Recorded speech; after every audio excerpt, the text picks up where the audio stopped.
All right, I'm on the phone with head football coach from Ellsworth, Duane Crawford, as we are every week, Monday and Thursday during football season. And Coach, I guess things a little bit up in the air this week because of the potential for quite a bit of rain, and you and I are both hearing that game might be postponed till Saturday. How does that affect your planning process? Well, I think it's going to be a game day decision by the AD, Josh Frost, on tomorrow. But it does change things because tonight is our what we call a run through, not a walk through, and so we get everything that we've put to paper and practice all week long. We put it into motion tonight, or we review it all tonight and make sure that everyone knows what they're doing. So we stretch that out to Saturday, and it either gives us one more day, or if it's really bad and we can't get on the field, it presents, okay, so what do you do on Friday night? You go in the gym and go through everything and do another walkthrough in the gym, or so it logistically it creates some issues. With football, it's you do that whole week of practice for the one game, and anything varies during that week, and it just it throws off the entire planning process. So it always Mother Nature can inconvenience you in the whole process. So.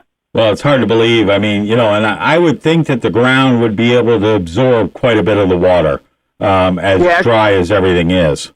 Yeah, it's pretty dry out there. So I'm not sure. Who knows with forecasts? They're never right. But what I heard this morning was the hardest part of the rain was going to be 11:30 to midnight and after, and into Saturday morning. So that could be right, or it could be well before then.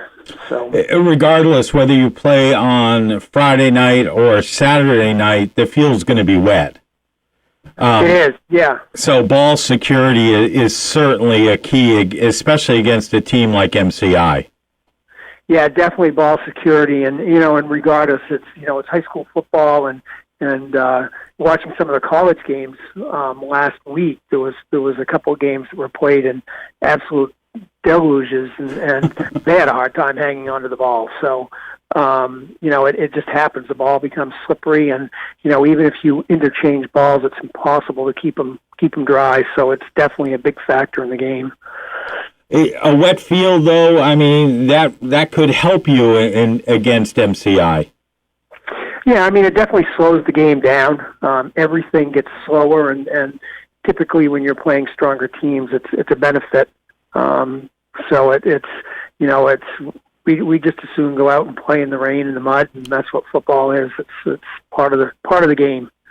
Unfortunately, with Friday night, we also have the dedication of the field to Harold Tug White, and that could damper some of those festivities depending on what the weather is as well. Right. What do you do? What have you been working on this week in preparation for MCI? This is, and I was talking to the kids after practice, and you get to this point in the season, and you've pretty much done everything you're going to do, and everything is just a repeat of the previous week's install and preparation, and there's not a lot of new stuff at this point, and everybody knows what they're doing, and you may not have used some of your play sheet, both on offense and defense, the previous week, but it's something you've used in weeks before that. So, everyone, for the most part, is on the same page. Towards the end of the year, you do start to have, in some cases, kids playing different positions because of injuries or sickness or whatever, and so that kind of impacts it a little bit. But for the most part, it's just been going through everything that we've done in the past and shoring that up and making sure that everyone's on the same page, and it's pretty crisp, and the practices go really quickly and very smoothly, and you just wish that they'd be this sharp at the beginning of the year. Well, and that's something that we've talked about, is that even the fact that you're a very younger late-in team, I mean, now everybody's been practicing for 2 months. I mean, they basically had a whole season under their belts.